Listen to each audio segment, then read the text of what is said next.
Have we reached a point in Australian politics where everybody's just so focused on the polling and the centre that everybody's going after the same thing? Everything's just getting neutralised to safe, and there's no real leadership. Which is well, look, the people are saying now. I think the electorate get it. That what's the difference between the two major parties, Labor and Liberal? And there's barely as in the old parlance, there's barely a cigarette paper of gap between the two parties. And sadly, almost the pitch from the Liberal Party now seems to be, look, we're not as bad as Labor. It would be worse with them. They'd tax you more, or they'd do this, or they'd do that. We won't do that. When you have a political class, when you have people who've only ever been involved in politics, ministerial offices, peak industry bodies or unions, then you've got trouble. And that's what we've got in the Labor, Liberal Party and National parties. We've got people who are of the political class. They're into the politics of politics, they're into polling, they're into focus groups, but they're not into leadership. Is there an answer to that career politician problem, though? I mean, well, we the voters need to start scrutinising the people who put up. We shouldn't be voting, for example, for people like Julian Simmons, who has never had a real job, has just been the member for Ryan, prior to that a councillor, prior to that a political staffer. I mean, that's all the bloke's done, yet he's the member for Ryan. People like Trevor Evans, the federal member for Brisbane, another guy like that. But there are plenty from the Labor Party I could name as well. Yeah, gone through the unions. Yeah, just the unions and whatever. They're just look at the Deputy Premier of Queensland, Stephen Miles.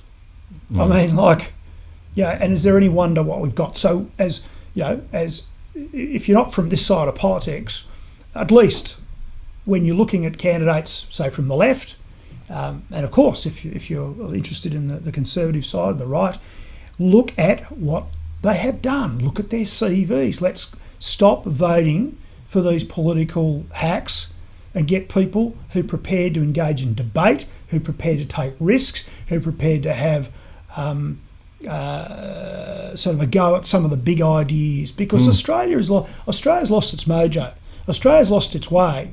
We're a rich country. We got rich because of iron ore, gas, coal and agriculture. And, people in some of our big cities have completely lost the plot where our bread's buttered, how we pay our way in the world. And we're just signing on to this net zero rubbish. So we bugger coal, bugger up gas, and let's hurt agriculture. Well, let's hope the iron ore price stays up high for a while. And it ain't, by the way. So look, that's just a bit of a snapshot. So the problem is we need to start thinking about how to take Australia forward, how to make our way in a rather scary world now. And if you're watching and you're into climate change and net zero, whatever, that's fine. Everyone can have their views.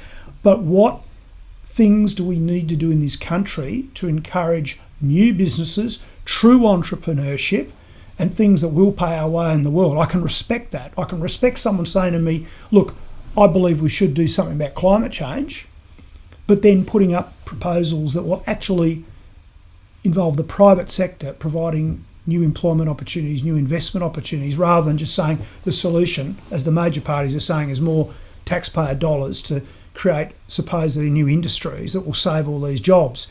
I don't believe that for a moment. That's just complete baloney.